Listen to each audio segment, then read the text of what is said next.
Welcome back to the Dante's game playthrough. My god, the Kablooey has such an in-depth upgrade system. I am astonished. Yeah, maxed out! Woo! Yeah. In any case, Mission 17 is the Furnace of Souls. There's actually an achievement tied to this mission that will probably take you a slightly long time to get if you don't get it, if you mess it up, because basically the Furnace of Souls gimmick is that it has you're jumping over a lot of very basic pits, but every so often transparent fire shoots out of the pits that actually deals pretty heavy damage if you jump through it. The achievement is to get through this mission without taking any damage from the furnace. Yeah. Yeah, Bayonetta had an achievement sort of like that. Well, not entirely like that, but there's a part of the game where you are dive bombing through a section full of tentacles, and there's an achievement to break them all, which is really fucking hard to do. Of course, the first thing I do is jump into the goddamn furnace. Dad, my name is Dante. I don't like the Furnace of Souls much. You wind up just waiting after every jump for the goddamn furnace to go away.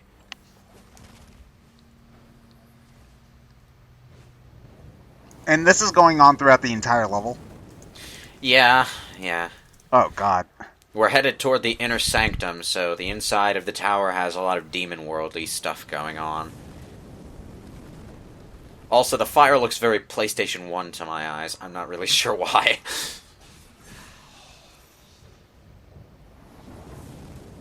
Wait, hold on. The achievement for that is fill your Dark Souls with light, but I thought that the Lost Soul achievement was and now you are set free. Is there a different one or something? I'm confused. Well, there's a number of achievements for that stuff, actually, but is it for finding, like, you get one for finding a certain amount of Lost Souls, and then you get another one for all of them, or something like that? Yeah. Oh, okay. Sorry, my bad.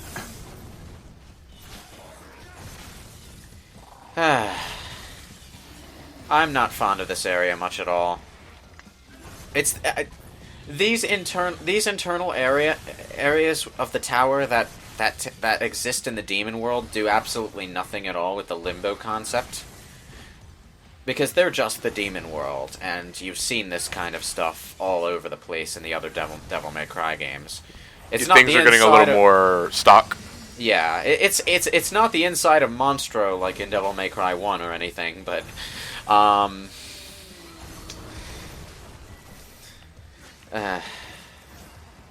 So if old Dante were to meet new Dante, how do you think that would handle?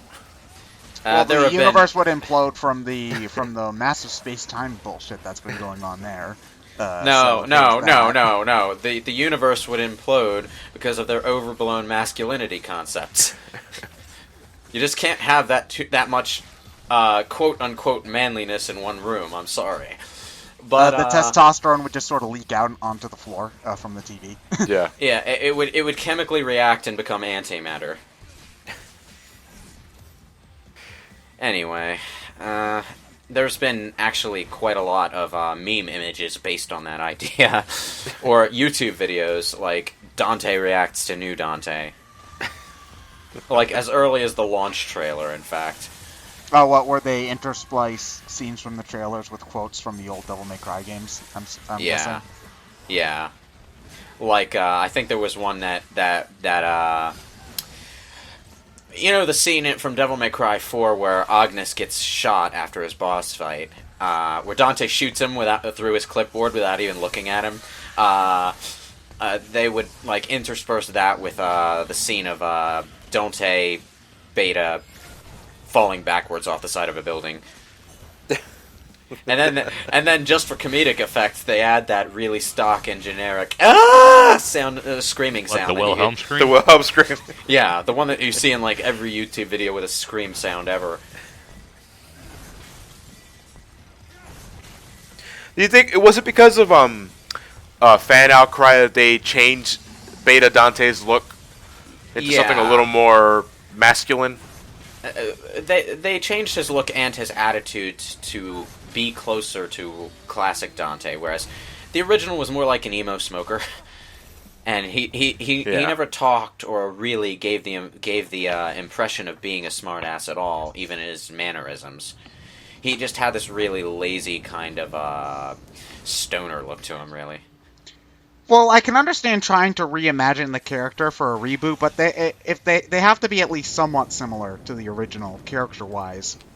Well, they could be like Tomb Raider and just, shrink the size of their boobs down to the size it was before they fucked up in development. No. I'm kind of, there's not really much loyalty here, even with the wisecracks. So, I don't really see what the point of changing it back was. I was like, it just feels halfway there, halfway not, So many rocks. So much fire. I get lost in this area, I'm not gonna lie. I kind of went around in a circle the first time I played the game. Kind of reminds me of the Virility Factory's big box room. Yeah, I'm looking back at the original debut trailer for DmC. He is definitely scrawnier. Yeah, scrawnier. His jacket looks even sloppier than it is in this. It has like a more defined sort of flappy neck thing. Yeah. And he has kind of a weird pale look going on his face. Yeah. And then there's the whole torture chamber thing that they were teasing that never comes up at all in this game. Well, no, because the people were getting that a lot of shit was more of Dante's personal inner demons. Like this, there's actually no heaven or hell sort of thing. Everything's strictly inside Dante's head. Would you have rolled with that? I don't know. I don't know. To be honest, I don't think that considering what we got here, I don't know if the people making this would have been smart enough to pull something like that off. Would Devil May Cry work as a psychological thriller? I don't know. Maybe. It would have been more interesting than what we got as far as the whole social commentary thing goes. It would have been a little too artsy for Devil May Cry, in my opinion. Probably that sort of game, like, if it was great, I would have said, yeah, it's a fun game in its own right, but maybe you should have given it a different goddamn title. But I don't know. I'm not sure if that's even what they were going for, because as far as I know, wasn't that just fan theory? It's what you imply it's what you get from the trailers, more of the implication and what you can conclude after watching it. Because I remember thinking that myself when I first saw the trailer. I was like, oh, this is more of a psychological trip for Dante. Like the twist is that there's actually no demons at all. It's all in his head. Maybe. I don't think there was ever anything concrete said about that, so it might have just been a sense people got from it. I've heard that theory before, but I've never heard any official word on it. Okay, to those that don't know what I'm talking about, like, watch the initial debut trailer for DmC, Devil May Cry. And maybe you can see the vibes that I was getting from that too, but, Yeah, like the flickering back and forth between the Torture Dante and Beta Dante.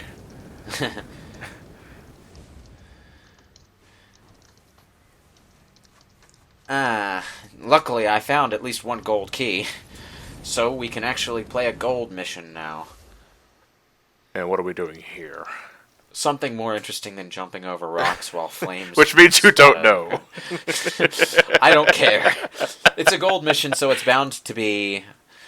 Kill all enemies. Dante dies with one hit. Okay, so it's not very interesting. It's just don't get hit. Okay, I guess Oh, that's what the elites do. They block your freaking grapples. Wonderful. Do they? Well, one of them just blocked it with its sword. Huh. Once. But it still works the other 7 times out of 8. Yeah. The lack of lock-on in DmC is annoying, because you can't really target anything off-screen efficiently. And you might think that's not a very big problem when you're you know, when you have a free-range camera anyway. But at the same time, I don't really want to take the time to swivel the camera around when I've got 5 or 6 enemies, surrounding me. No, when you also want to strategically go after one enemy to make the rest of the battle easier, it's kind of a pain in the ass when you're trying to focus on something and you end up hitting the wrong thing. Yeah. Time to get rid of this pesky chainsaw guy. Once he's gone, there's basically no threat here. And that's what I'm talking about. How high do they make the ceilings in this building? God damn. But I could swear that even if you're facing the correct direction of an enemy that's off camera, you can't actually target them. Like the lock-on just won't freaking do anything. Trying to attack enemies that are off screen is always annoying in any game because, one of the things I hate about any game is when enemies will throw a projectile at you when they're off screen that you can't dodge and you end up taking cheap damage because of that. Yeah. Well, more of an issue when the backgrounds are pre-rendered. Well, previous Devil May Cry games actually... Oh, that's an achievement for getting so many secret missions. Okay. This party's just getting crazy. I don't know. This party just seems to be getting a little boring, this mission. The other Devil May Cry games tended to have this thing where if an enemy was off-screen, and it was more necessary because of the fixed camera, but if an enemy was off-screen, what they would do is they would revert to a certain attack pattern that usually involved long-distance attacks with audio cues. Yeah, it was a complaint I had with Onimusha. Onimusha 1 was sort of bad with that, with archery mooks. Well, here's the thing, though. DmC doesn't do that. But what it does is it doesn't let most enemies really attack you at all if they're off-screen. Some enemies have attack patterns for off-screen, but most of them just sort of try to get to you. So if you off-screen an enemy, you can stop them from attacking. And it's rather abusable, actually. Hi there, Devil Trigger Star. That's a creepy face you got there. It might just be the same face as the Health Star in purple, though. Oh, it's creepy. I didn't know that the Health Star had a face, but it's creepy all the same. Well, the stars...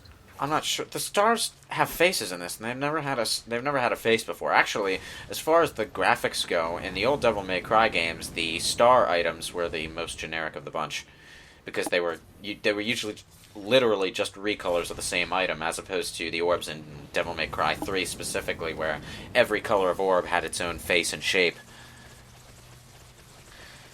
There we go. If you remember that secret mission I sequence broke my way to before in the subway level. It was the subway. That was how you're supposed to get inside using the... Ooh. Oh, you got hit. Yeah, that furnace could take some significant health off if you let it So shade. you can get touched by the flame even if it's nowhere near you? Yeah, it No, doesn't it look just like it's in the pit, is what I was thinking. It looks like it's just like around the edges of the platforms and not in between them. It's kind of like that. Maybe it's just lazy because they didn't really expect you to actually be over the pit at any point when the fire was happening. But it's kind of like a two-dimensional film of fire that surrounds the platform. I would have passed it off as a background element because it's not actually in between the platforms. Well, the fire itself exists at the edge of the platform. So if you have a platform with corners and you turn the camera around, you can see the two-dimensional, flat fire texture just sort of burning around the edges. That's why I said it looks PlayStation 1-like. More polygons, sure, but the same basic effect you'd see from fire. And you know what I'm thinking of? Not PlayStation 1, N64. Legend of Zelda had fire exactly like that, except with a different texture. Yeah, it does look pretty N64-ish. The same graphics technique, even if it's... Oh, this is actually kind of rare, but if you use the Devil Trigger to get this guy hovering up, and then start juggling him, when the Devil Trigger runs out, you can actually juggle the larger enemies to death. Sweet. I'm guessing that you can't really get them airborne very easily in the normally, then. Pretty much never. but they are susceptible to anti-grav. Go away, I'm trying to kill the witch. I'll get to you soon. Okay, Dante, I'll just be waiting over here. Wait, I'm lonely. Come back.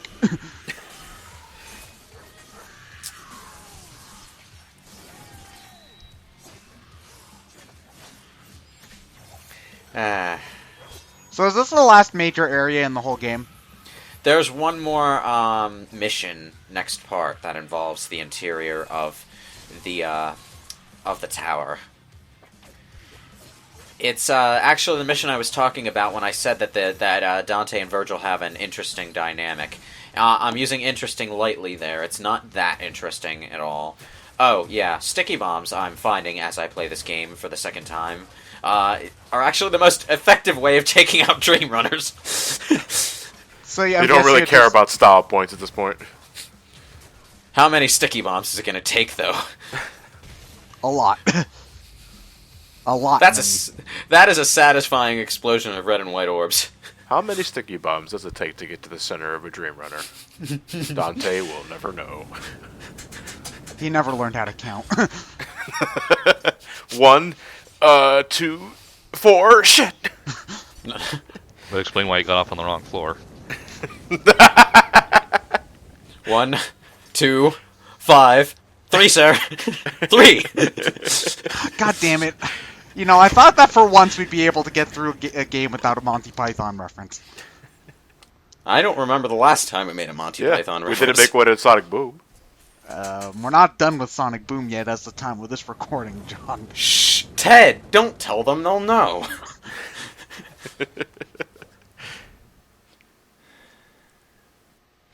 And that is the end of the mission. Kind of anticlimactic. Kind of like the way we end our parts.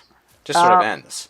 Now, do you take minuses to your ranking for taking damage, or is it just if you die? Dying, using items. Okay. I'm gonna say no. I'm gonna say no, because there is a death counter, but not damage counter. Okay, Yeah, but I'm well, imagining that like getting hit will interrupt your combo and then just generally give you a lower style ranking. Yeah, there's Yeah. that, and I think in Devil May Cry 4 you got a bonus for making it through a mission without damage, but wouldn't necessarily lose points if you didn't. Well, I can imagine getting through an entire mission in a game like this without getting hit takes mad skills, dog. I'm sorry for saying the word mad skills, dog. It won't happen again. Was the dog spelled at least DAWG?